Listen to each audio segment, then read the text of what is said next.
अस्सलाम वालेकुम नाजरीन, आप सबका खैर मकदम है 10 न्यूज 247 पर। आइए डालते हैं आज की अहम खबर पर एक नजर।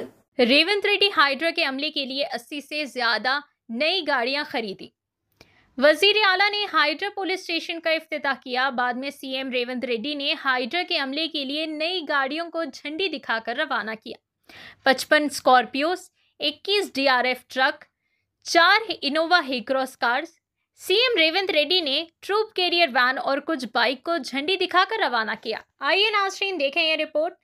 टेल न्यूज 247 को लाइक करें, शेयर करें और सब्सक्राइब करना ना भूलें।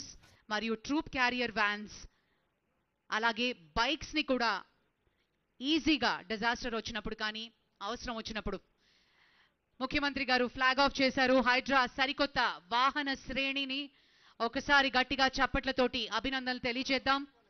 డిఆర్ఎఫ్ ఎక్విప్మెంట్ తో పాటు ఉన్నటువంటి వాహనాల్ని కూడా మనం చూస్తున్నాం. The huge lineup of Hydra vehicles have just been flagged off by the Honorable Chief Minister. Thank you, sir. Thank you very much.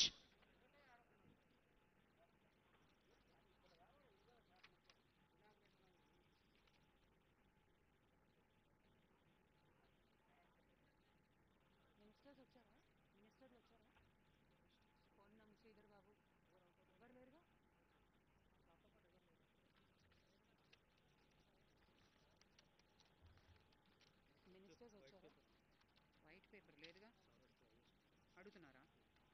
అయ్యో లేదు, తీసుకో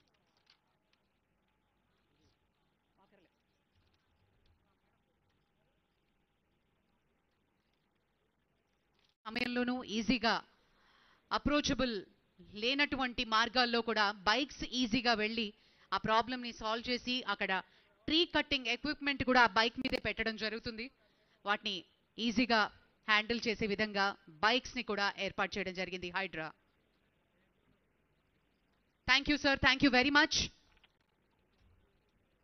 ముందున్నటువంటిది ఎఫ్టీఎల్, దాని మీద కూడా చెరువుల్ని ముందు ఐడెంటిఫై చేయటము, ఆ చెరువులు ఐడెంటిఫై చేసిన తర్వాత దానికి ఎఫ్టీఎల్ డ్రా చేయడం కోసం పెద్ద ఎత్తున సాంకేతిక పరిజ్ఞానాన్ని కూడా వాడుతున్నాం సార్.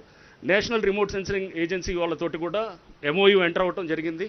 వాళ్ళు కూడా మాకు ఇప్పుడు పెద్ద ఎత్తున కూడా ఈ ప్రాజెక్ట్ ఒకటి చేస్తూ digital elevation model, digital terrain model అని చెప్పేసి 2006లో ఏరియల్ ఇమేజెస్ ఏదైతే తీసాయో ఆ టైంలో ఎలా ఉంది హైదరాబాద్ అనే దానికి అంటే మనకి 15 సెంటీమీటర్స్ యాక్యురసీ తోటి మనకి ఫొటోస్ ఇచ్చేటటువంటి విధంగా ఆ 3D మోడల్ ఇచ్చే విధంగా కూడా ఆల్రెడీ వర్క్ నడుస్తుంది సార్. ఒక నెలన్నరలో అది అయిన తర్వాత మనకి ఎఫ్టీఎల్ కూర్చొని మనం టేబుల్ మీద కూర్చొని మొత్తం ఎంత ఉంది హైటు, ఎక్కడ ఏ హైట్ అనే దాంతో మనం క్యాలిక్యులేట్ చేసేటువంటి పరిస్థితి కూడా ఉంటుంది సార్.